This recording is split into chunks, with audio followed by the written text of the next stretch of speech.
let me also take this opportunity to acknowledge the speedy recovery with which Pakistan responded to the COVID-19 crisis. I think that we have been globally recognized and lauded for our response to COVID-19. This includes, the speedy ways in which we had rolled out the social safety net programs, as well as introducing smart lockdowns, so that the wider population won't be gravely affected by the economic impacts of COVID-19. Given the above background, this panel will bring together multi-sectoral stakeholders to discuss three important questions today. Question one, of course, and we'll be looking at what macroeconomic interventions by the government can dilute the most overarching adverse impacts of COVID-19 on Pakistan's poor and ultra-poor households. Second question would be which employment sectors, including the informal street economy, require a particular increase in investment from the government to create a favorable and macroeconomic environment. And third would be how should social protection programs revise their designs to support employment, education, health, and food-specific needs of poor and ultra-poor households in a COVID-impacted economy. So let me now introduce our esteemed chair and panelists. Madam Roshan Khurshid Bharucha is chairperson of the Pakistan Poverty Alleviation Fund, as well as chairperson of SOS Children's Villages, Pakistan. She serves on the board of the National Commission for Human Development and is a member of many NGOs and universities. Her work in the area of education and vocational training earned her the prestigious Human Rights Award and Social Work Award by the United States government. She is a former senator and has served as a federal minister for human rights. Our distinguished panelists, we have today with us Mr. Danyal Ahmed. He is a communication and media strategist at the Pakistan Poverty Alleviation Fund. He has a master's degree in advertising and communication from the Bournemouth University, UK. And second panelist, Ms. Themrise Khan, is an independent development practitioner and researcher with over 25 years of experience in her field. Her talk will focus on labor migration and systemic resilience, using the case of Pakistan to highlight the important role of sending countries in the regulation of labor migration and protection of migrant workers abroad. And finally, we have Syed Hassaan Irfan, who teaches community service and social entrepreneurship at the National Defense University in Islamabad. He is an entrepreneur specializing in philanthropy, poverty reduction, and public relations. His area of expertise include strategic planning, public speaking, leadership, and project management. Earlier, he was involved in various startup ventures, including Risk and PDX. Before I turn over to our panelists, let me just remind everyone that this is a 90-minute session. Each panelist will be given about 10 to 15 minutes to speak, and then we'll have a question and answer session at the end, and closing with the concluding remarks by our esteemed chairperson. So with that, let me turn over to our first panelist, Mr. Danyal. Over to you, please. Thank you very much, Ms. Ameena. I would like to share my screen to show the presentation.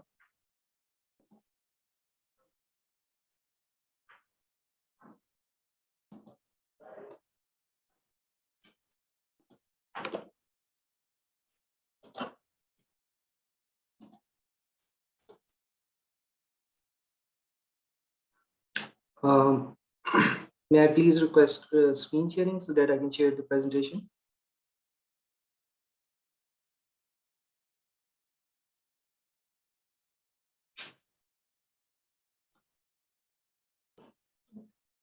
Danyal, please, can you check now? Yes, thank you.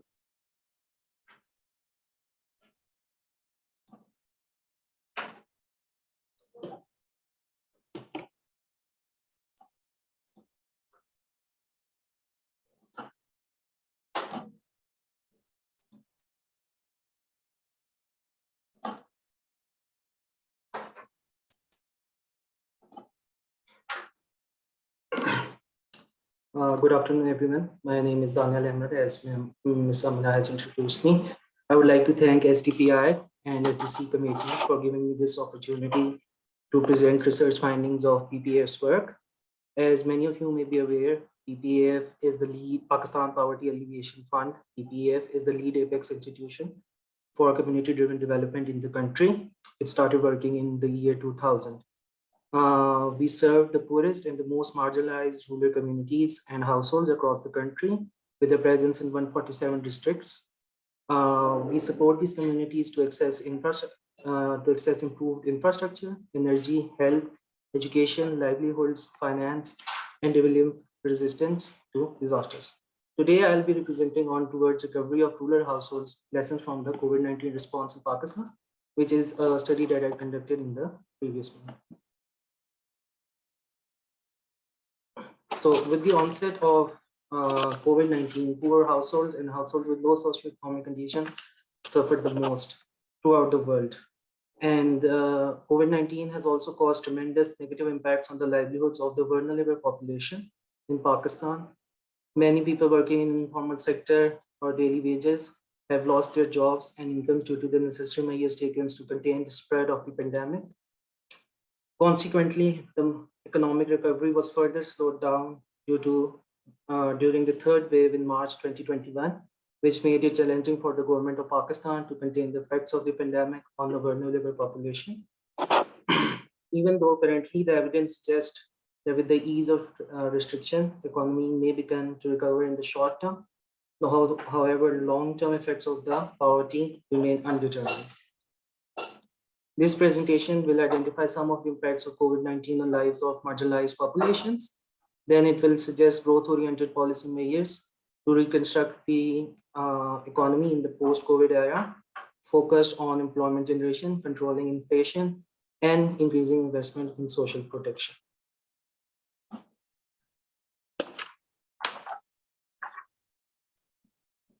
So we'll start by giving some context of poverty around the globe, and then we'll move on to the local context with respect to Pakistan.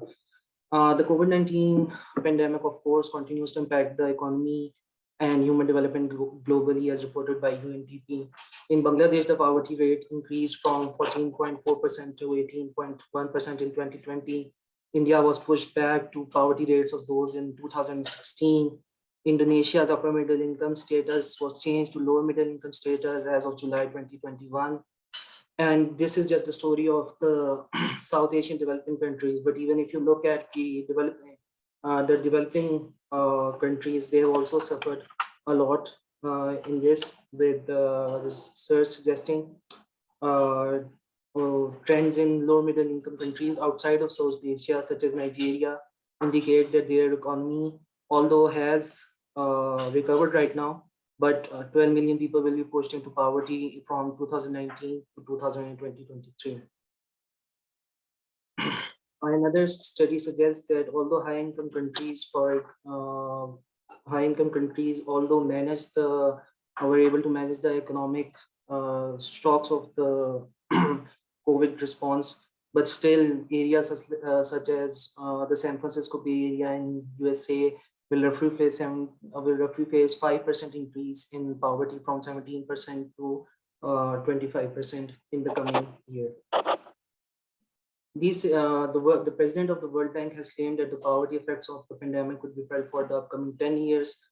Pakistan has to manage high inflation and shocks such as locust attacks and floods also during the while the COVID pandemic was going on, and it is still going on.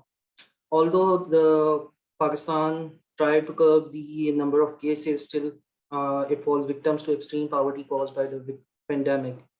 In addition to poverty hike, increase in the vulnerable population is also expected.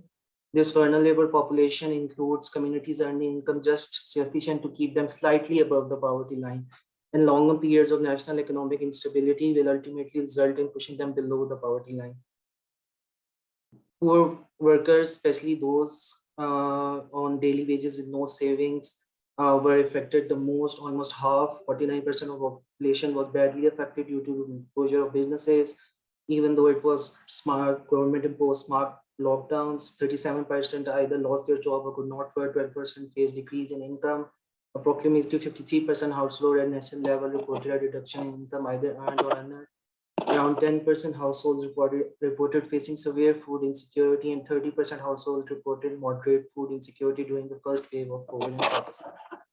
This was a pretty drastic picture for a nation that they have to deal with during the COVID times. So moving on to the economic impact on Pakistan's most disenfranchised households, the Pakistan Poverty Alleviation Fund actually conducted a study through an independent consultant. We surveyed 423 poor and ultra poor households in 16 UCs across 8 districts and 4 provinces of Pakistan, which covers all of Pakistan almost. And these people were direct beneficiaries of National Poverty Graduation Program and Benazir Income Support Program. The study collected data from 3 time periods: before COVID, January to March 2020, during COVID, the first wave and lockdown, April to July 2020, and relaxation in lockdown, August to November 2020. So we collected information on the pandemic, socioeconomic well-being, adaptation to strategies used by the household, adverse consequences of macroeconomic shock, and role of the state during these shocks by the household. So starting with the income and expenditures, coming to the income and expenditures of the household that were surveyed, as we can clearly see in the table shown, that the sectors that were affected the most were daily wage workers and people who had their own businesses. Although agriculture and livestock sector were affected and paid employment sector was affected, but they were able to recover very quickly compared to the other 2 sectors. Further, if you look at the provincial, the data distributed provincially, the maximum fall in monthly income has been seen in KPK, followed by Punjab, Sindh, and then Balochistan.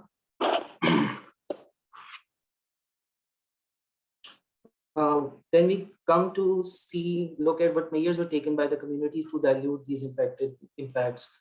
The poor and the ultra poor household surveys reported adopting various measures to cope with the recent macroeconomic shocks.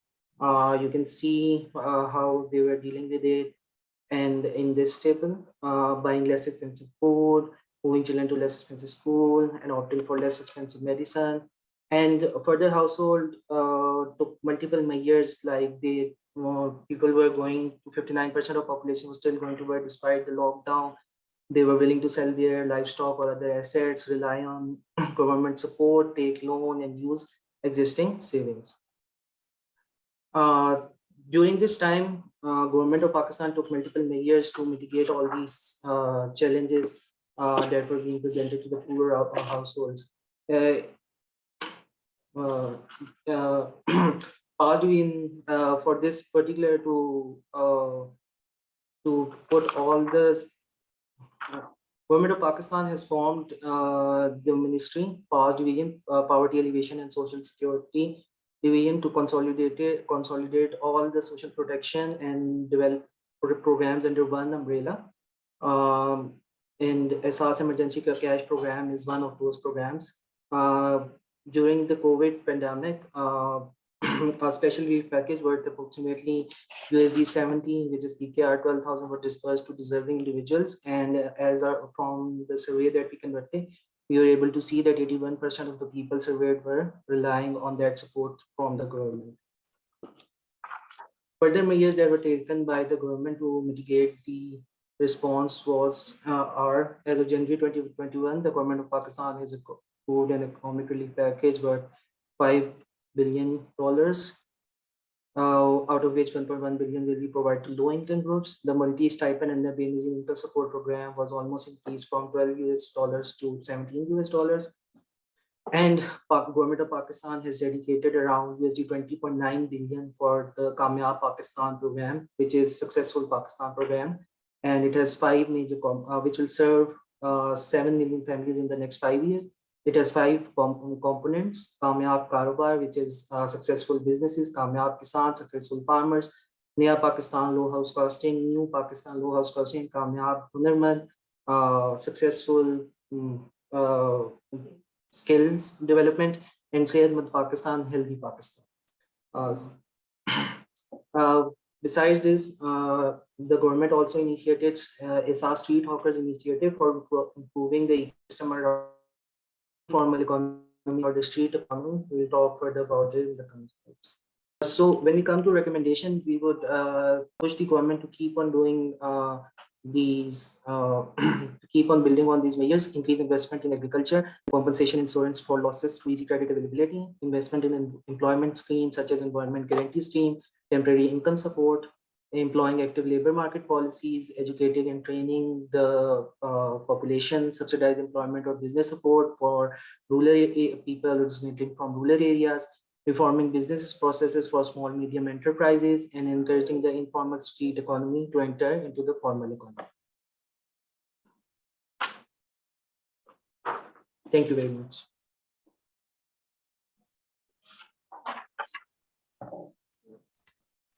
Thank you, Danyal. That was a very concerning statistic that you quoted earlier about the World Bank report. That poverty will be, the COVID-19 after effects will have implications on our livelihoods and economic status for the next 10 years. So I would like to now introduce Ms. Themrise Khan for her presentation. Over to you, Ms. Themrise. Thank you very much, Ameena, and Assalamu alaikum, and thank you to SDPI for inviting me to speak at this conference.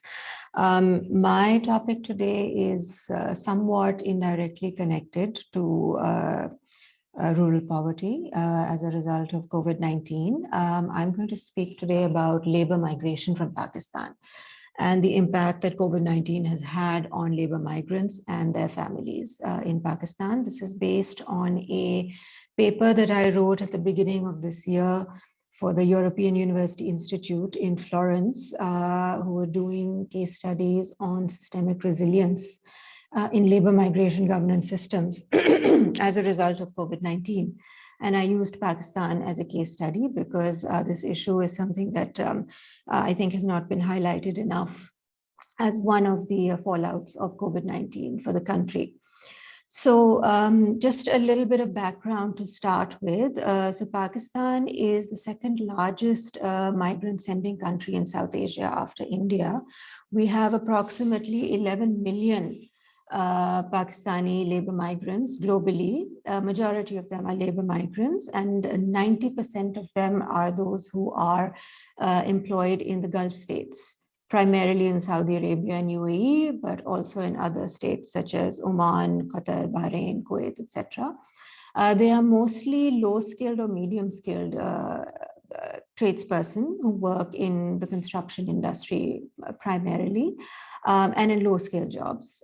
Most of them go from central Punjab, so Sialkot, Gujranwala, those are the districts where most people migrate overseas for employment.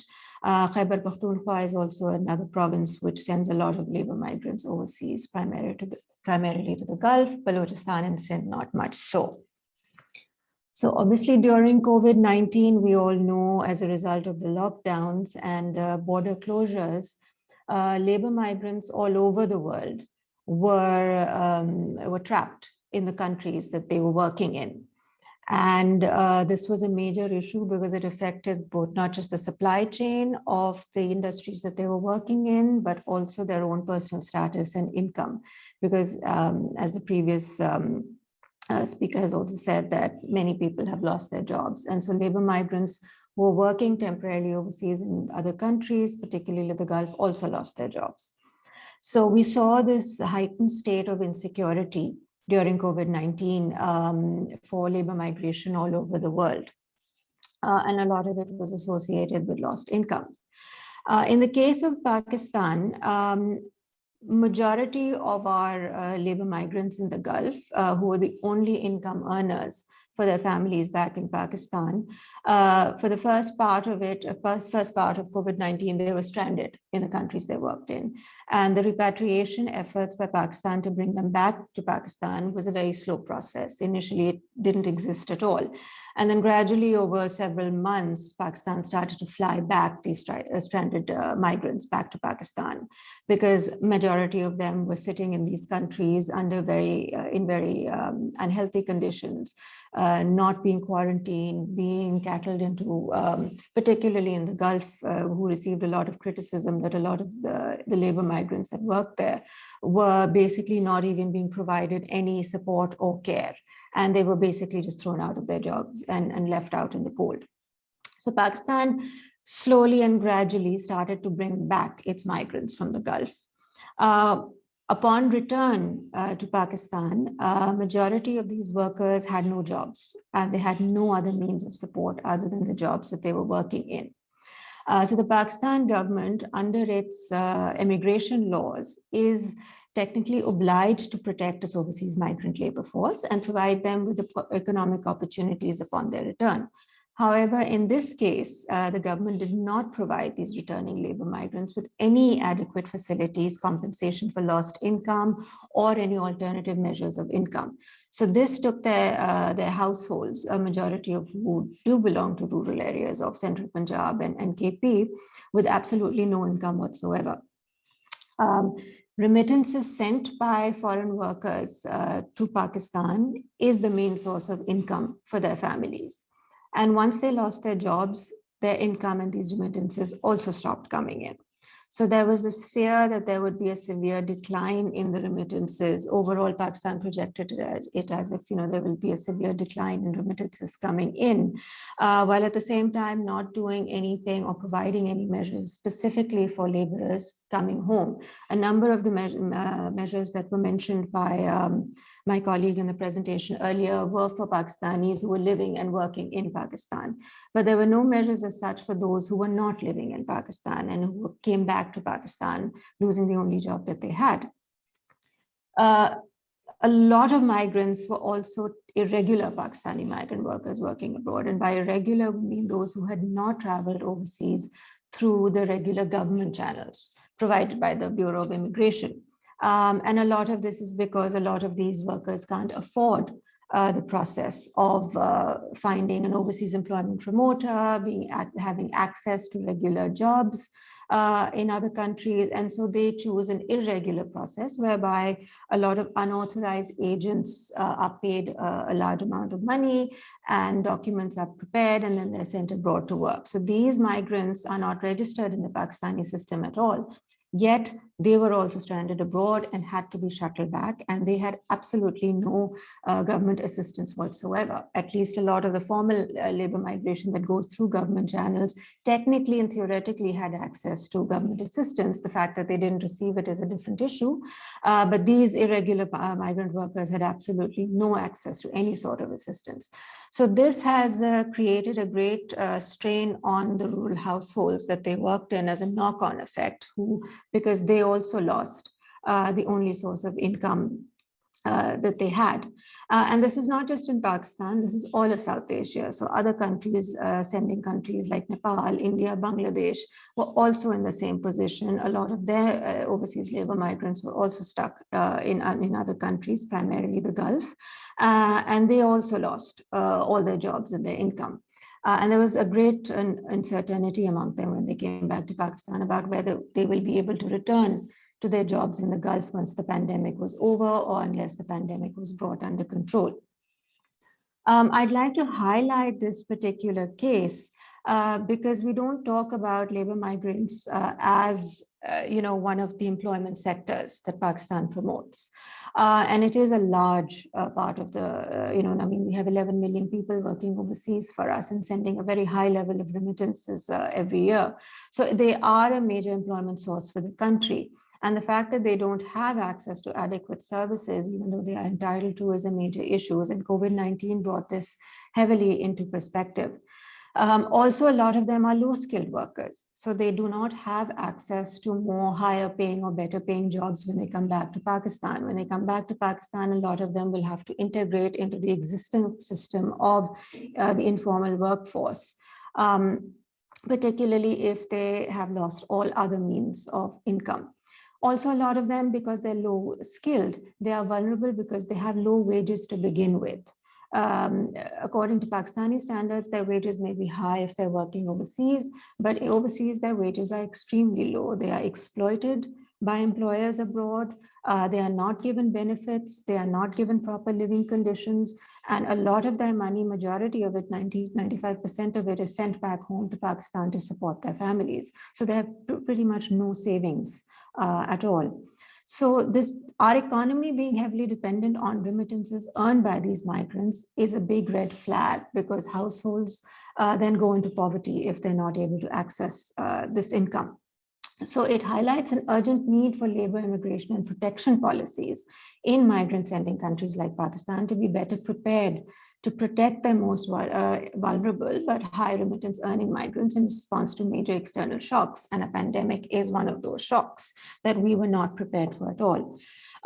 Secondly, most labor migration programs in Pakistan and also in other South Asian sending countries, labor sending countries, are of a temporary nature. So they always include a return to origin, i.e. these labor migrants will always have to come back to Pakistan. And even if they do, they can go back, but ultimately Pakistan is their final destination. So as a result, there's been very little focus on developing a coherent and integrated policy for such migration on behalf of both sending and receiving countries that looks at providing migrants with adequate rights and services. Migrant workers, we've seen, have played a key role in the provision of essential services in many receiving countries, and their rights such as housing, health, employment benefits, fair wages, visa regulation, etc., also need to be better integrated into labor migration policies, so that when a pandemic such or an external shock such as a pandemic occurs, that they have some level of protection for themselves and their families. So this lack of attention by sending states like Pakistan to ensure that their labor migrants are looked after or are taken care of or provided some assistance or protection when such global shocks happen is an important one that we need to underscore. And I think COVID-19 has shown us that if we don't do that, then we can be susceptible to more shocks. What also needs to be underscored is that while receiving states, such as the Gulf states, have access to more resources to bail out their own industries, which they have done in the Gulf, such as the construction industry, and they can manage labor shortages through other means, sending countries like Pakistan have no such measures to fall back on. So we have no such measures that will support our returning labor migrants in the event of a massive global external shock. Further, the dependence on remittances creates further pressures on sending countries to ensure that labor migration continues. So Pakistan government's focus was, how do we send back these labor migrants so they can start earning again? And that's not just because their families were suffering, but because also remittances add to national revenue and earning power. So this puts intense pressure on the migrants themselves, many of whom are unable to navigate these impacts of such shocks, including loss of employment and income, and that has a ripple effect on migrant households in Pakistan. Just an aside to say that Pakistan has been recording an extremely high level, an increase in remittances over the financial year 2020-21. And this has been touted as a success, despite the setbacks that labor migration has faced in Pakistan and number of migrants returning. We've recorded a 25% increase in the first 6 months of 2021 as compared to the previous year. Now, this I would just caution to look at. It's not necessarily because labor migrants have been able to go back to their jobs and continue sending money. In cases like this, a lot of labor migrants have to send all their savings back to country of origin, especially when they've lost their jobs, and especially when their families in Pakistan, other family members may have lost their jobs because of the pandemic and money is needed. So this inflow, massive inflow of remittances is not just because we've managed to maintain our labor migrants overseas, it's because labor migrants have had no choice but to send all the money that they've accumulated back to their families so they can just survive the pandemic. So I think this increase in remittances, which a lot of people point out as a good thing, needs to be looked at a little carefully.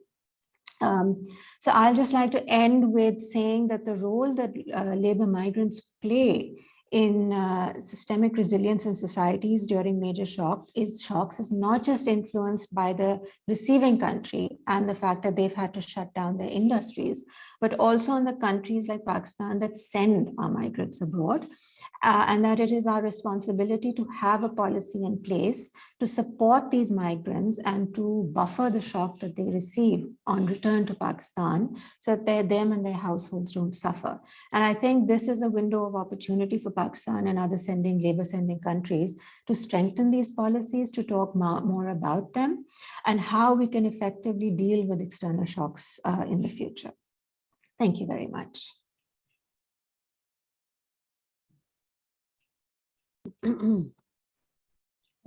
Themrise, Saiba, very, very insightful discussion, very enjoyable, and certainly new information for myself and my colleagues. I don't think we have quite had, a discussion around, migration and how that's affected by COVID and how the families that are living in Pakistan and overseas both have been affected by COVID-19 and its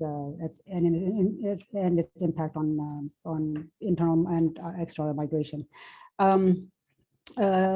Thank you so much. Let me now turn over to our final panelist, Mr. Syed Hassaan. If I can turn this over to you, please.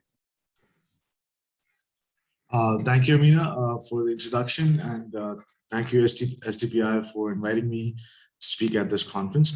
I'll start off, if I'm allowed to share my screen, to just give you, an overview of how risk works, and then we can, share our learnings on how we function during the pandemic.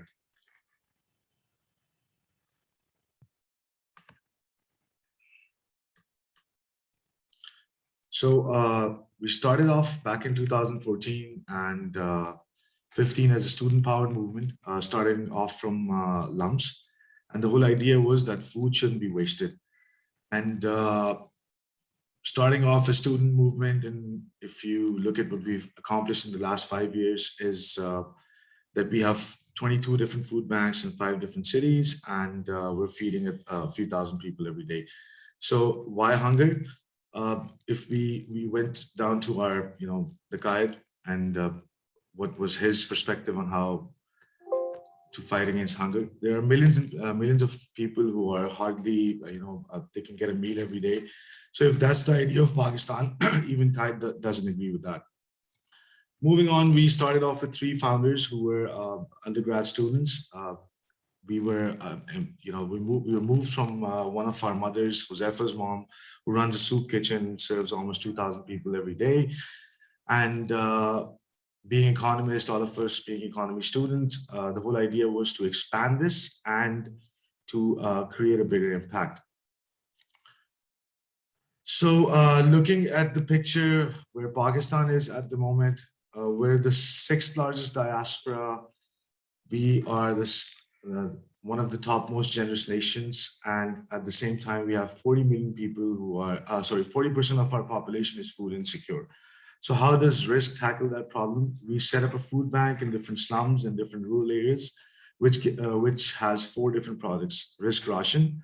Through this, you can support a family and adapt the family for 6 to 8 months, provide them with subsidized ration while they are given vocational training or provided with health. We cover the health shocks and everything. Second is Risk Bachao. This is our flagship program that caters to the excess food that is wasted. So again, emphasizing on this, 1/3 of all food produced is wasted. And using Risk Bachao, we almost feed almost 10,000 people every day. Next is Risk Big. This uses the philanthropic vigor of our nation. We do almost $2 billion of food philanthropy every year. And using our technology and tech, we target these philanthropic endeavors and provide people with food. Finally is the school lunch program.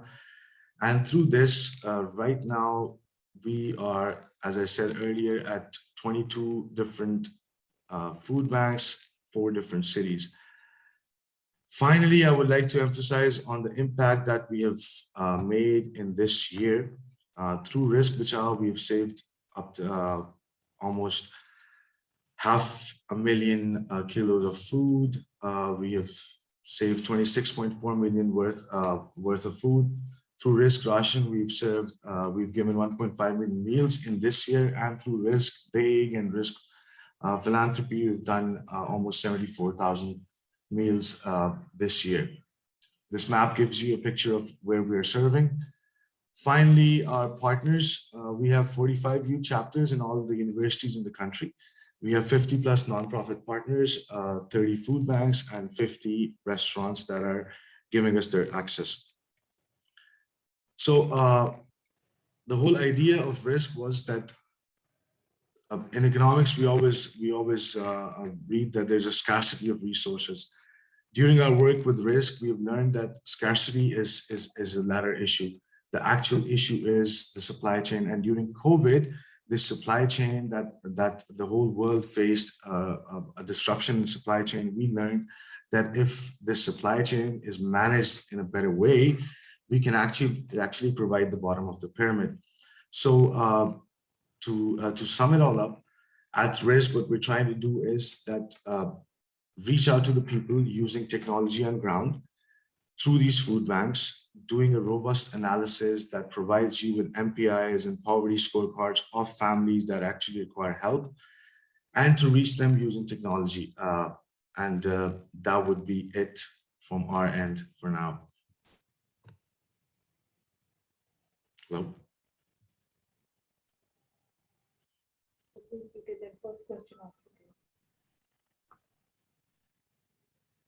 Thank you, Syed Hassaan.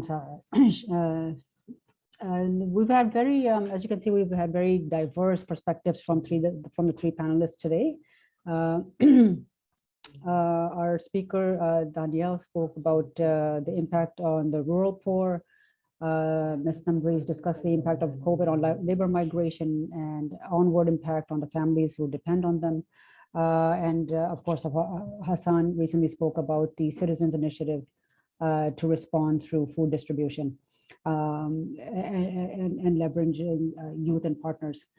Let me now turn this, let me turn it over to our guests and our colleagues in the room for any questions. You can type that in the chat box. As I've indicated, we have one question right now. This question is for Ms. Themrise. It's a quite interesting insights on the impact of shocks on the migrant laborers and the context of the increase in remittances. You touched upon the systemic resilience, but could you talk a bit about specific interventions in the context of labor laws where development actors in Pakistan can also add value? Ms. Themrise? Yes, thank you for that question. Sidra, if I understand correctly, you're asking how can we use existing labor laws to support labor migrants better if I understand correctly, labor migrants better in situations such as this, and how systemic resilience can be built into the labor system. My answer to that would be is that labor laws in Pakistan are very vague to begin with, and they don't necessarily include labor migration. I was part of the team that developed a draft labor immigration policy for the government of Pakistan a few years ago, and that's still in draft form. It has not been approved by the cabinet at the moment. But though that was separate from the existing labor laws, which apply mostly to domestic work within Pakistan, not international. And I think it's very, very important that we include labor migration overseas, labor immigration overseas in the ambit of our labor laws overall, because as you can see from this case, they completely fall through the cracks. We have a lot of systems in place, like the Bureau of Immigration, Overseas Immigration, the BEOE, that is responsible for sending labor migrants abroad of all skill sets, not just low skill, but high skill as well. That's how the government system works, that you've got to go through the Bureau of Immigration, through an overseas employment promoter to get employment and get permission from the government to proceed abroad. And the whole idea of that is that if you go through the government is going to protect you in case of any shock or harm. But unfortunately, in reality, that doesn't happen, as we've seen. We also have a lot of systems and processes and organizations such as the in Pakistan that are meant to support labor migrants when they return to Pakistan and reintegrate them. And that includes providing them with housing, providing them with investment opportunities, providing education to their children and their families, such as the Overseas Employment Foundation, the OPF. But again, in reality, a lot of these are not active to the extent that they need to be, and they certainly weren't active during COVID-19. So I think development organizations can play a role, but we don't have too many development organizations also in Pakistan that work for labor migration and labor migrants. I think that is a gap we need to fill. Also, if we're looking at labor laws, then we also need to include overseas labor migrants who go abroad for work, because at the moment they are not. And having a separate policy for them is very important. We've had 3 successive policies in Pakistan's history, but none of them have actually been implemented or enforced in Pakistan. So we just have these organizations that are there systematically and operationally, but we don't have a policy that governs them and brings them together.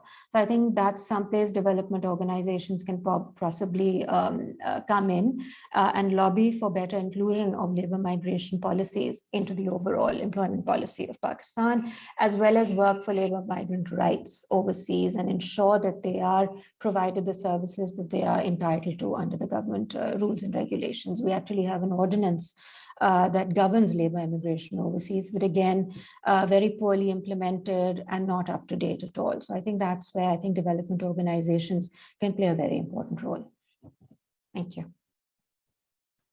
Thank you, Themrise, for that, your insights. Just a question from my side for all 3 of our panelists. We've seen the devastating effects of COVID-19, and I think that's what we've been talking about for not just today, but over the last year, more than that. But has anyone seen any opportunities that came as a result of COVID-19? Any new initiatives, any new schemes, any new ways of thinking or innovations in the way that we respond to crisis that has come about as a result of COVID-19 that we can, maybe gain some traction on?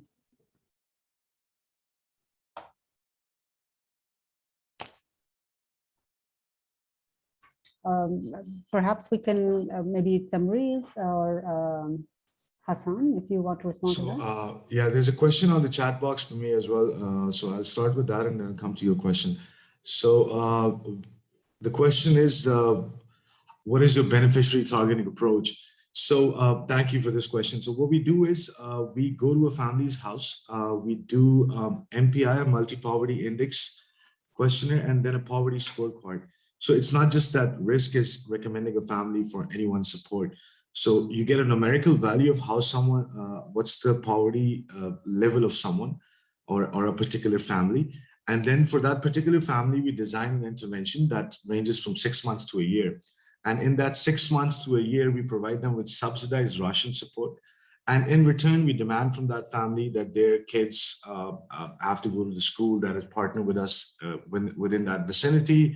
They have to, attain a certain skill. That could be any vocational skill or any of that sort. Ahuat being is our partner, gives them microloan.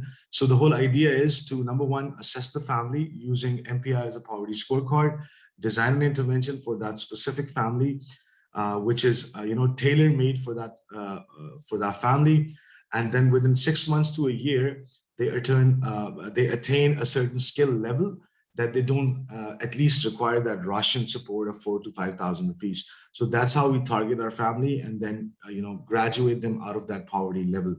And Ameena, your question, our learning in this particular time was that a holistic, integrated approach to poverty is needed. Like a certain family, you provide them with ration support, you provide them with with a vocational training, you provide them with enrollment in a school. The same school gets a school, a school lunch program. You provide them with a micro loan, and you literally hold that family's hand and graduate them out of poverty. And how are we doing it? By these brick and mortar structures in these communities that these people can approach to, tell their problem, and then experts over there connected through technology and our solution and our app can help them graduate out of that certain problem.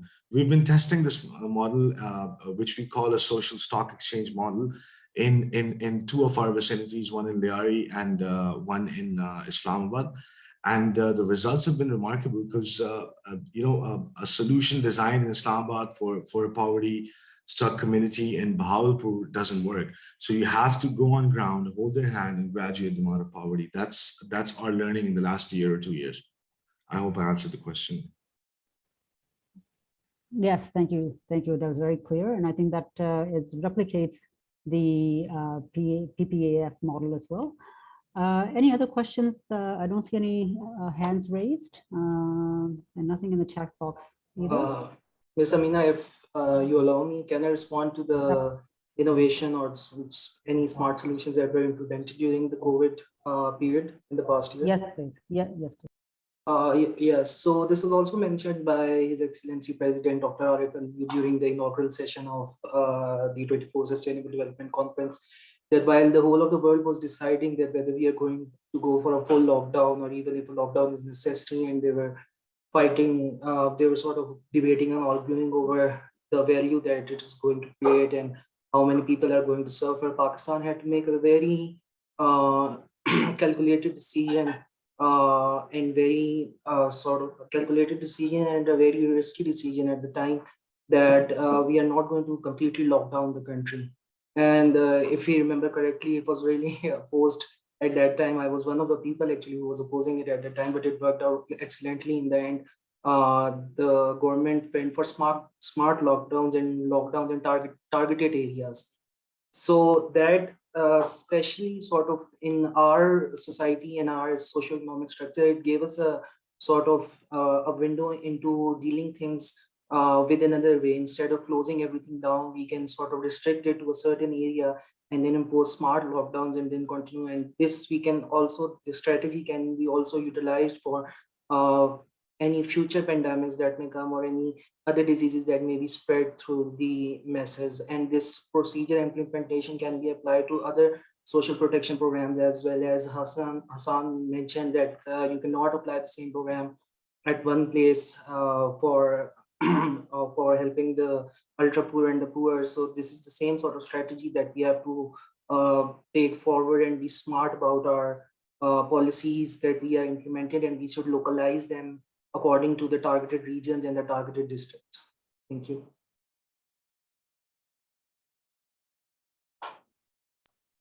Thank you, Danyal. Any other questions from our panelists or the floor? I think there's one more, perhaps a comment. I have seen the government of Pakistan and other organizations rely more on technology and data-driven decisions in COVID-19 response than ever before. That's a positive change. Okay, right. That's a comment from our colleagues, Aisha Salma. So if there are no further questions, let me turn the discussion over to our final, to our esteemed chairperson, Ms. Roshan Khurshid Bharucha, for her concluding remarks, and then we close this discussion. Over to you.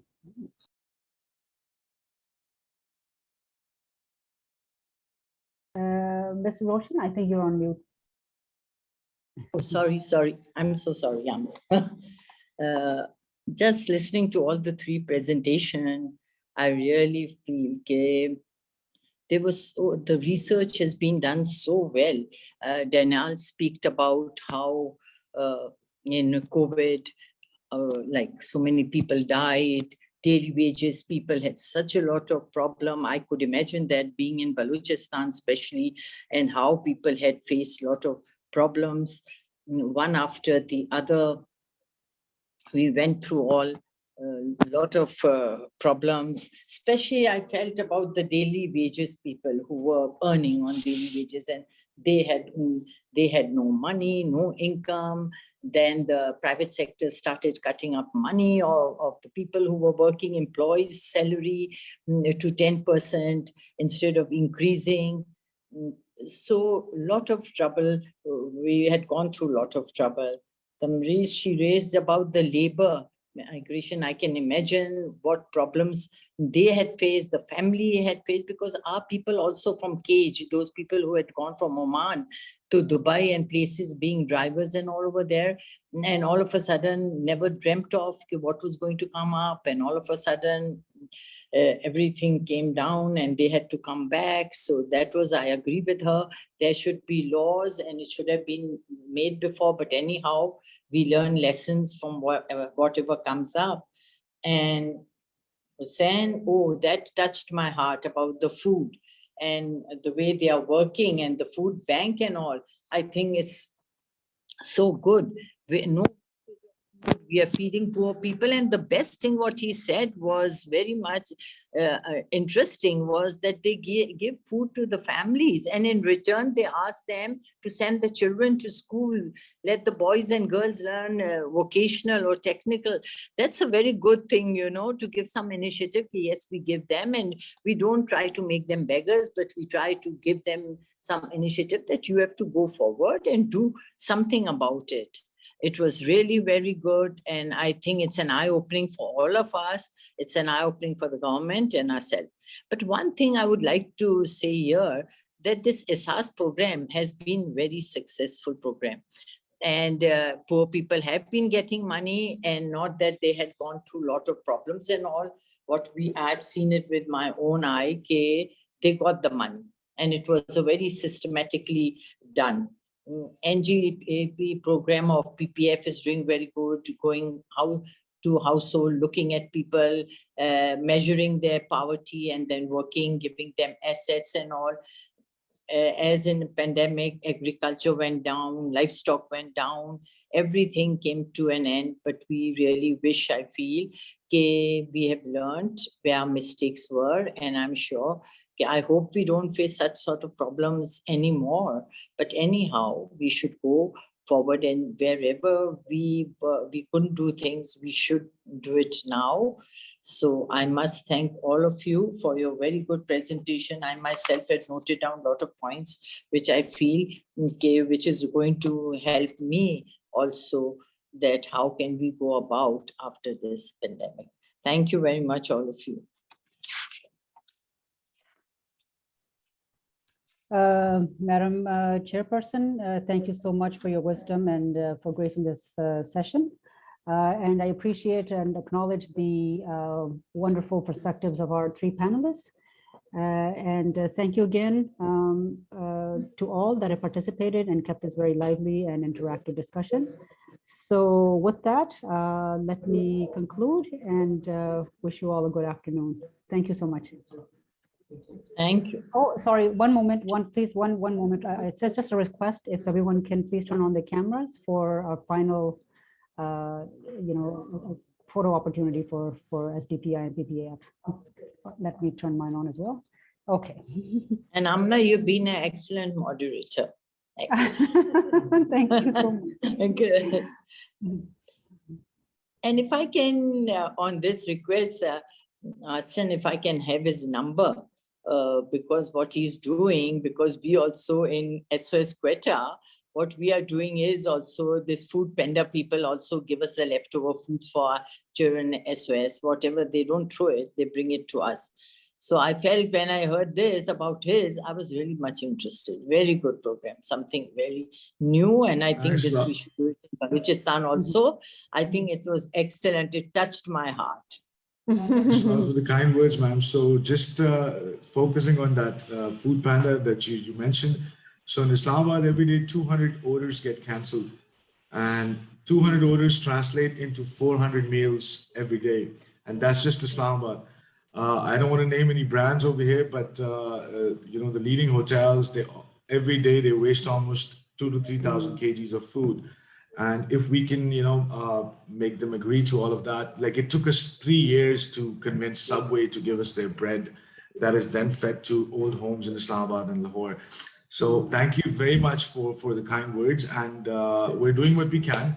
And another example is airlift. They give us in Karachi, they give us every day, they give us a ton of food that is wasted. Every day, that's a ton of food.